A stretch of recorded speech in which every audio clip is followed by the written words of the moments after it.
German economic sentiment deteriorated further in July, which some say is a sign that the economic upswing in Europe's largest economy is losing momentum. With me down the line to share his insights is Dr. Stefan Mütze.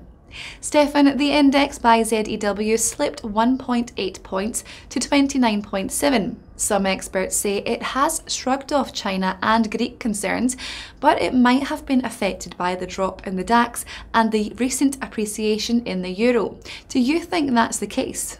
Yes, that's all right. The very long and disappointing discussion about the rescue deal with Greece worsened the mood of the financial analysts.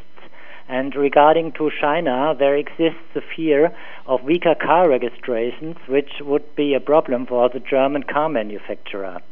And of course, lower DAX was a problem too. Monday's deal between the government in Athens and its Eurozone lenders was only partly reflected in the survey, as only 36 of a total of 223 responses were received on Monday, according to ZEW. Now, there is still obviously a long way to go with Greece. Do you think sentiment will improve next month, or could it decline yet further? Yes, I think we will have an improvement of the climate of the financial analysts, and we will have an improvement of the climate of the business climate. Greece will no longer be the first topic in the news. Further, we heard today about a successful agreement between Iran and the West. This is good news for Germany because exports in this country should now increase dynamically. And of course, there has been some backlash today that Germany's stance towards Greece was not pro-Union but simply pro-Germany. What are your thoughts about this?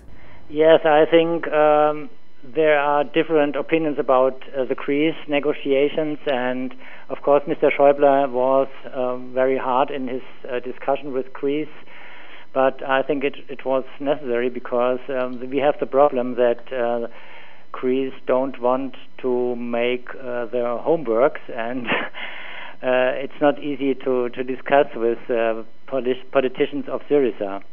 And so I think the treaty is not bad, which we have now reached, and it's good for the Eurozone, and I hope it's good for Greece too. Taking aside the external factors, what sectors of the German economy are performing well to your mind, and where could be the causes for concern?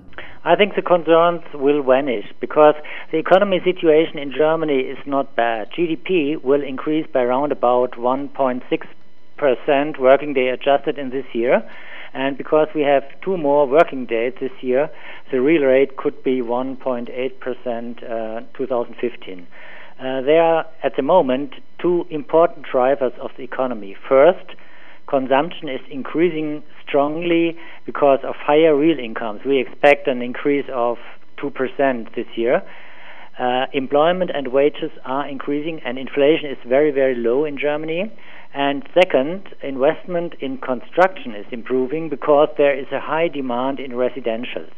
There wasn't much euphoria on the markets as news of the deal was digested, and some say the hangover has already begun.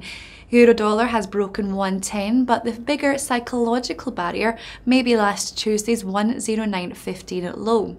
Do you think this will be tested? What is your outlook for the single currency? I think there is not much influence of the Greek deal on the euro-dollar exchange rate. Much important is the rate hike of the Federal Reserve. We now discuss of a later hike, maybe in the fourth quarter. And very important is that the rate differences between treasuries and bonds will be more or less stable. And so we expect a euro-dollar exchange rate of 1.20 at the end of this year. Stefan, great to speak with you. Thank you for your time. Well, that's all from myself for the moment, but for the latest news on that historic deal on Iran's nuclear program, click back for today's press review. Thanks for watching, and goodbye for now.